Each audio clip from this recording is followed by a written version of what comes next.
तो ठीक है, देखिए यहाँ पे ओवम ऑलरेडी हम लोग पढ़ चुके थे अपने लास्ट क्लास में कि ओवम का स्ट्रक्चर कैसा है। तो ओवम के बारे में हम लोग टॉपिक्स इसलिए नहीं लिख रहे हैं क्योंकि ओवम के डायग्राम में ही सारी बात छुपी हुई है।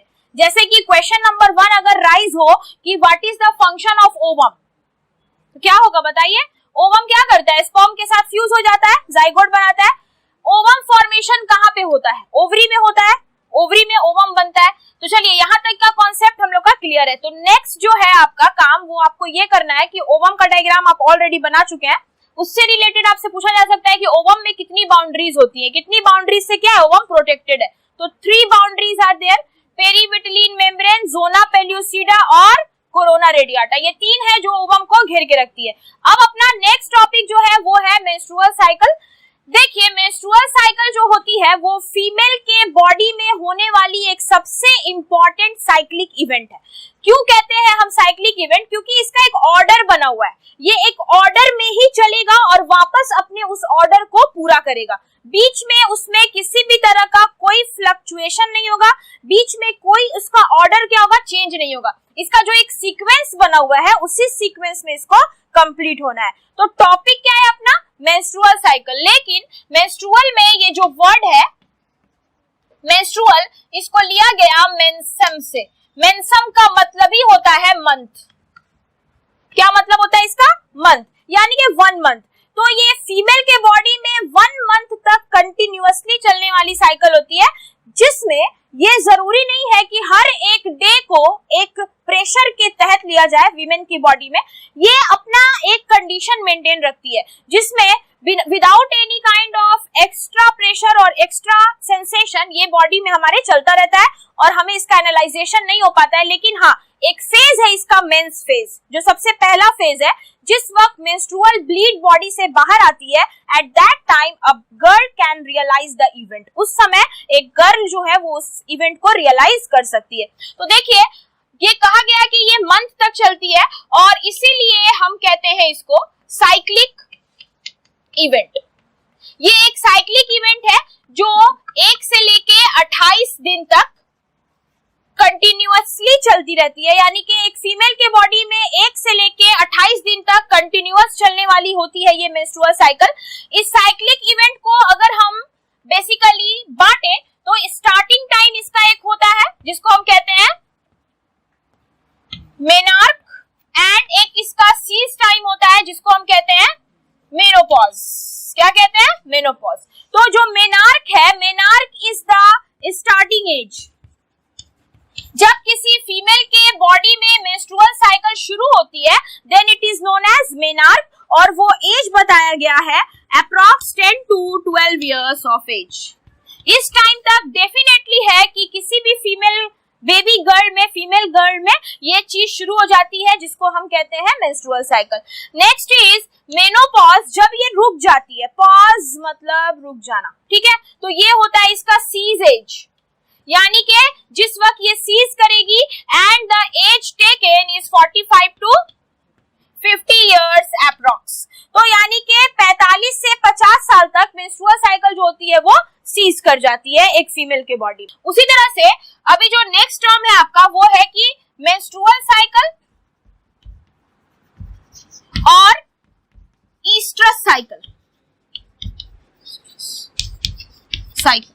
मेंस्ट्रुअल साइकिल और ईस्ट्रस साइकिल में क्या डिफरेंस है? तो जो मेंस्ट्रुअल साइकिल होती है उसके बारे में ये बात फिक्स है कि ये ह्यूमन फीमेल के अलावा जो हमारे प्रीमेट्स हैं, ठीक है, जो प्रीमेटा फैमिली है, प्राइमेटा फैमिली, प्रीमेट्स जिसको हम कहते हैं, जैसे monkey, chimpanzee, apps, gorilla et cetera, उनमें भी यही साइकिल होती है जिसको मेंस्ट्रुअल साइकिल कहा जाता है। दूसरा है आपका ईस्ट्रस साइकिल। ईस्ट्रस साइकिल भी फीमेल्स में होती है लेकिन ये होता है नॉन प्रीमेट्स में। नॉन प्रीमेट्स मतलब जैसे काउज हो गए, कैट्स हो गए, डॉग्स हो गए, गोट हो गई, ठीक है। तो जितनी भी एनिमल किंगडम में जो एनिमल्स हैं जो कि फीमेल हैं उनके बॉडी में ये साइकिल होती है। लेकिन मेंस्ट्रुअल साइकिल और ईस्ट्रस साइकिल का पहला डिफरेंस क्या बोला गया कि मेंस्ट्रुअल साइकिल जो होती है वो प्रीमेट्स में होती है, मंकी, चिंपैंजी एक्सेट्रा बिल्कुल सेम, और जो ईस्ट्रस साइकिल है वो नॉन प्रीमेट्स में होती है। दूसरा सबसे बड़ा डिफरेंस क्या है कि मेंस्ट्रुअल साइकिल का जो रिजल्ट है ये एक मेंस्ट्रुअल ब्लीड के फॉर्म में बॉडी से बाहर रिलीज होता है in the form of menstrual bleed, और शॉर्ट में हम उसको कहते हैं मेंस। ठीक है, तो मेंस के फॉर्म में ये हमारे बॉडी से क्या होता है, रिलीज होता है। लेकिन ईस्ट्रस साइकिल में मेंस्ट्रुअल फ्लूइड या मेंस्ट्रुअल ब्लीड जो है वो बॉडी के बाहर रिलीज नहीं होती है, वो इनसाइड ही इम्बेड कर जाती है, जो फॉलिकल्स के डेवलपमेंट में या हार्मोनल सीक्वेंस में अपने आप को यूटिलाइज कर लेती है। तो इनके बॉडी से कोई भी तरह का मेंस्ट्रुअल ब्लीड फ्लो बाहर नहीं होता है, बट इनमें मेंस्ट्रुअल ब्लीड एक मेंस फॉर्म की तरह बॉडी से रिलीज होती है।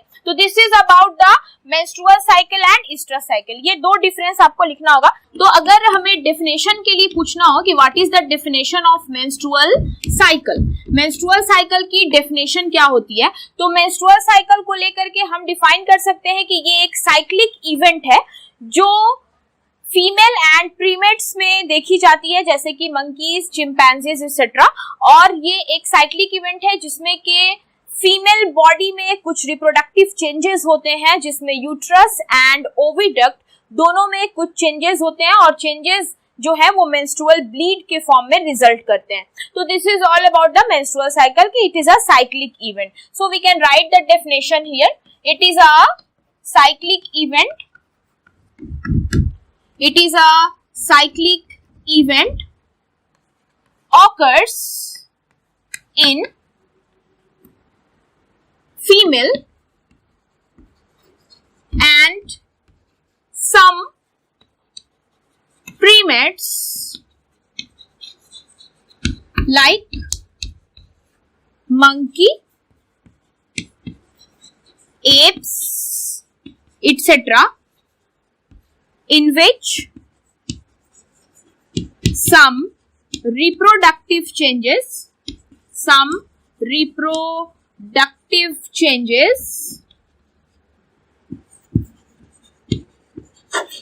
takes place and results in menstrual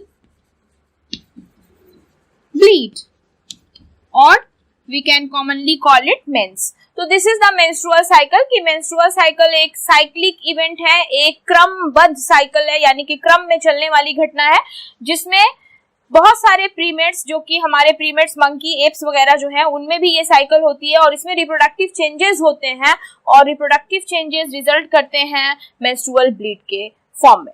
तो this is all about the menstrual cycle. Now after menstrual cycle हमारा जो नेक्स्ट टारगेट है वो है कि menstrual cycle, now after menstrual cycle हमारा जो नेक्स्ट टारगेट है वो ये है कि मेंस्ट्रुअल साइकिल फीमेल में होती है, पर उसके लिए जो सबसे ज्यादा रिस्पॉन्सिबल है, दीज आर हॉर्मोन्स।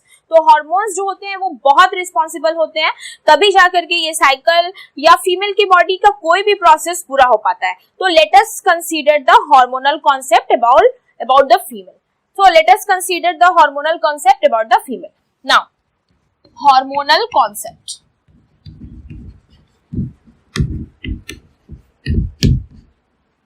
ठीक है, तो यहां से शुरू करते हैं हम अपना हार्मोनल कॉन्सेप्ट, जो कि फीमेल के बॉडी के लिए बहुत इंपॉर्टेंट। तो देखिए, हार्मोनल कॉन्सेप्ट में जो स्टार्टिंग होती है दैट ऑकर्स फ्रॉम हाइपोथैलेमस। ये हाइपोथैलेमस से शुरू होता है, और हाइपोथैलेमस रिलीजेस GnRH। हाइपोथैलेमस एक हार्मोन रिलीज करता है जिसको GnRH कहते हैं। I hope you better understand the full form, gonadotrophin releasing hormone. It is gonadotrophin releasing hormone, और ये पिट्यूटरी को पहुंचता है।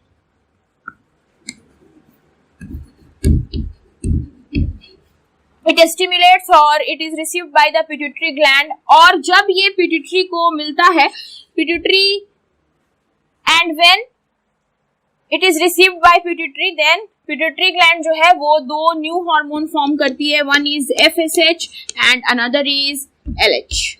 एक हो गया हमारा FSH और दूसरा होता है हमारा LH। तो ये दो हार्मोन फॉर्म करती है हमारी पिट्यूटरी ग्लैंड। अब ये FSH और LH, ये दो हमारे पास हार्मोन्स है, ये दो हमारे पास हार्मोन्स है। Now FSH is the follicular stimulating hormone and LH is the luteinizing hormone. तो अब हमारा जो कॉन्सेप्ट है वो ये है कि what is the function of FSH, FSH करता क्या है। एफएसएच अपनी एक्टिविटी ग्रैन्युलोसा सेल पर क्रिएट करता है, ग्रैन्युलोसा सेल पर ये अपनी एक्टिविटी करता है। क्यों ऐसा होता है? क्योंकि आपको पता है कि it is follicular stimulating hormone और ये प्राइमरी फॉलिकल, सेकेंडरी फॉलिकल सबको स्टिमुलेट करेगा और oogenesis में हेल्प करेगा। तो हमने oogenesis में पढ़ा था कि हमारे जो फॉलिकल्स हैं उनके साथ अटैच होती है ग्रैन्युलोसा सेल।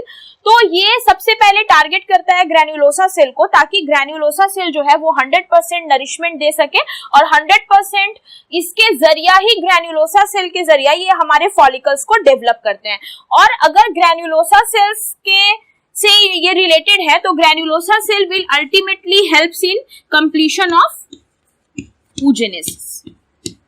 तो ये फाइनली एफएसएच जो है वो oogenesis में पार्टिसिपेट कर रहा है, but by the help of granulosa cell. FSH participate कर रहा है oogenesis में, लेकिन इसका जो सोर्स है वो ग्रैन्युलोसा सेल है, क्योंकि ग्रैन्युलोसा सेल हर एक फॉलिकल के साथ अटैच रहती हैं और इनके द्वारा ही oogenesis में आसानी होती है। That is why FSH helps in oogenesis। Now we are coming on to LH, that is luteinising hormone. और LH जो होता है हमारा, ये LH थीका सेल पर अपनी एक्टिविटी क्रिएट करता है। LH works on theca cell. क्यों? क्योंकि थीका सेल जो होती हैं जैसे ही LH के इफेक्ट में आती हैं, they start producing androgen. This is the most important case कि थीका सेल एंड्रोजेंस बनाती हैं, बट जैसे ही एंड्रोजेंस बनते हैं, इन एंड्रोजेंस को कन्वर्ट कर दिया जाता है by the help of granulosa cell. Androgens gets converted into oestrogen. Androgen को एस्ट्रोजन में कन्वर्ट कर दिया जाता है और ये कन्वर्जन होता है by the help of granulosa cell. Here we can write granulosa cell converts androgen into oestrogen. तो एंड्रोजन इनटू एस्ट्रोजन यानी कि एंड्रोजन को कन्वर्ट कर दिया गया है एस्ट्रोजन में by the help of granulosa cell. तो यहाँ पे हमने दो केसेस देखा कि pituitary gland after receiving GnRH forms two hormone FSH and LH। FSH granulosa cell पर एक्टिविटी करती है और oogenesis हमारा कंप्लीट होता है, और LH जो है वो थीका सेल पर एक्टिविटी करती है और हमारे जो एंड्रोजेंस को फॉर्म करती है, और एंड्रोजेंस को तुरंत कन्वर्ट कर दिया जाता है एस्ट्रोजन में by the help of granulosa cell. तो यहाँ से हमें एक रिजल्ट समझ आ रहा है, we are having one result कि अगर हाई कंसंट्रेशन है, if there is high concentration of estrogen, अगर एस्ट्रोजन की concentration हाई है, then it is showing a positive feedback। ये हमें एक पॉजिटिव फीडबैक दे रही है for LH। अगर एस्ट्रोजन की कंसंट्रेशन ज्यादा है तो इसके जरिए हमें एक पॉजिटिव फीडबैक मिल रहा है LH के लिए, बिकॉज ये दोनों एक दूसरे पे के साथ डिपेंडेंट है। It is giving us a positive feedback.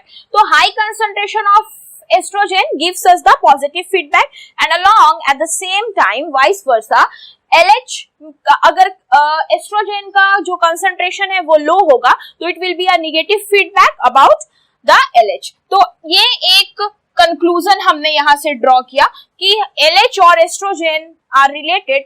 तो पॉजिटिव और निगेटिव फीडबैक मैकेनिज्म के अकॉर्डिंग अगर देखा जाए तो एस्ट्रोजन की कंसंट्रेशन जितनी हाई होगी उतना ज्यादा पॉजिटिव फीडबैक होगा LH का, और अगर लो होती है तो उतना ज्यादा निगेटिव फीडबैक होगा LH का।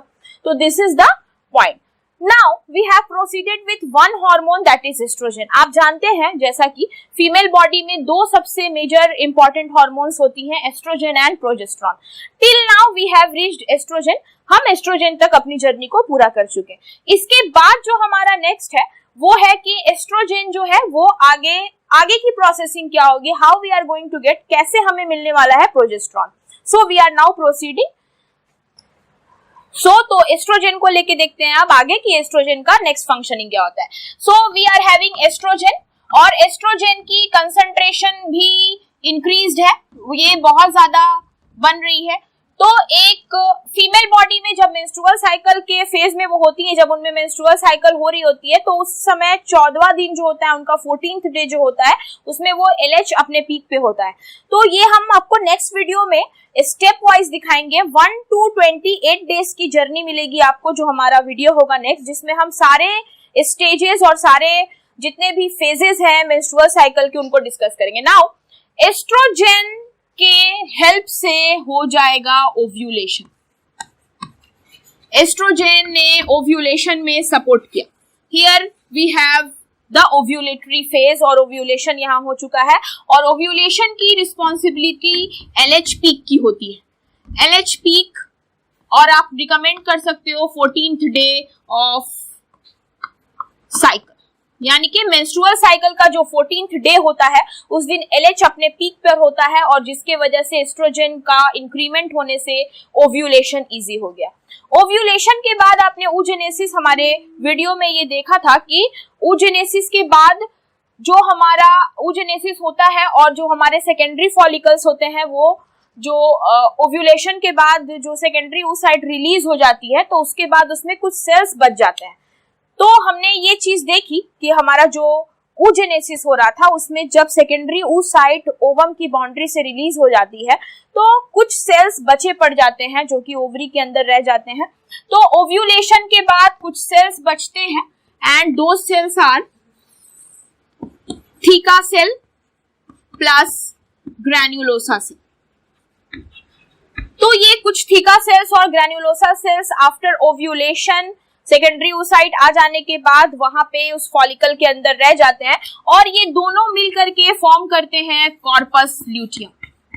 दे फॉर्म्स कॉर्पस ल्यूटियम, और ये कॉर्पस ल्यूटियम बनाते हैं। कॉर्पस ल्यूटियम जो होता है वो सबसे ज्यादा हेल्पफुल होता है। कॉर्पस ल्यूटियम फॉर्म करता है progesterone. Corpus luteum mainly forms progesterone. तो यहाँ एस्ट्रोजन हमें मिल चुकी थी bye the help of LH, और एस्ट्रोजन की मदद से ओव्यूलेशन हुआ जब LH अपने पीक पर है, और ओव्यूलेशन के बाद सेकेंडरी oocyte रिलीज हो गया, और रिलीज होने के बाद थीका और ग्रैन्युलोसा बचे, और इन्होंने बनाया कॉर्पस ल्यूटियम, और कॉर्पस ल्यूटियम से हमें मिला प्रोजेस्टेरॉन। प्रोजेस्टेरॉन के साथ कुछ कंसंट्रेशन एस्ट्रोजन की शामिल होती है, हमें प्रोजेस्टेरॉन प्लस एस्ट्रोजन मिले। तो these are very much important for the maintenance of the lining of endometrium. Progesterone is very much important क्योंकि ये इंडोमेट्रियम की लाइनिंग को मेंटेन करता है। रिमेंबर, इंडोमेट्रियम जो कि यूट्रस की 3 वॉल्स में इनर मोस्ट वॉल होती है, तो वो उसको मेंटेन रखता है। और उसके अलावा there is a negative response of corpus luteum also, it forms inhibin. ये इनहिबिन फॉर्म करते हैं, और इनहिबिन एक निगेटिव रिस्पांस डालता है, और इनहिबिन जो है वो फाइनली धीरे धीरे FSH और LH को टेक ओवर कर लेता है, अरेस्ट कर देता है। FSH और LH अरेस्ट हो जाते हैं बाय इनहिबिन, और उनके अरेस्ट होने से सारे के सारे प्रोसेस में एक गैप होती है, यानी कि जो हमारा FSH वर्क कर रहा था वो रुकेगा, LH भी इनहिबिन के जरिए अरेस्ट कर दिया जाता है, जिसके वजह से एस्ट्रोजन की लेवल घट जाएगी, और एस्ट्रोजन घटने से फिर कॉर्पस ल्यूटियम के फॉर्मेशन में इश्यूज होंगी, और क्योंकि ये दोनों रिलेटेड है, और कॉर्पस ल्यूटियम से फिर प्रोजेस्टेरॉन कम होगा, एंड वापस इंडोमेट्रियम की जो लाइनिंग है वो ब्रेक कर जाएगी, दैट विल गेट स्लफ ऑफ। तो ये सारा इवेंट हम देखेंगे हमारे नेक्स्ट वीडियो में कि कैसे, कहाँ पे क्या प्रोसेसिंग होती है। अभी हमारा मेन कॉन्सेप्ट था हार्मोनल, जिसमें एक बैकअप के तौर पे आपको मैं बता दूं कि हमें हमारे पिट्यूटरी ग्लैंड के जरिए 2 स्पेशल हार्मोन्स मिलते हैं, FSH एंड LH। FSH जो होता है वो oogenesis में पार्टिसिपेट करता है, whereas LH जो है वो ओव्यूलेशन के लिए रिस्पॉन्सिबल है by the help of oestrogen formation. और ओव्यूलेशन के बाद हमें कॉर्पस ल्यूटियम मिला, और कॉर्पस ल्यूटियम से हमें प्रोजेस्टेरॉन मिला। और progesterone and estrogen both are very much important for the maintenance of lining of endometrium. और प्रोजेस्टेरॉन और एस्ट्रोजन के अलावा हमें इनहिबिन मिलती है, और this is a negative factor, और ये इनहिबिन FSH और LH को अरेस्ट करती है। जब हम वापस की तरफ मूव करते हैं तो जिससे हमें सारे हार्मोन्स मिल रहे थे अब वो अरेस्ट हैं। इसका मतलब हार्मोन की प्रोडक्शन कम होगी और इंडोमेट्रियम की लाइनिंग में इश्यूज क्रिएट होंगी, जिसकी वजह से वो डिजेनरेट कर जाएगी। And again the female will undergoes the mens phase starting from the first phase of menstrual cycle. So we are going to start with the graph of menstrual cycle in which all the three phases will be given. Thank you.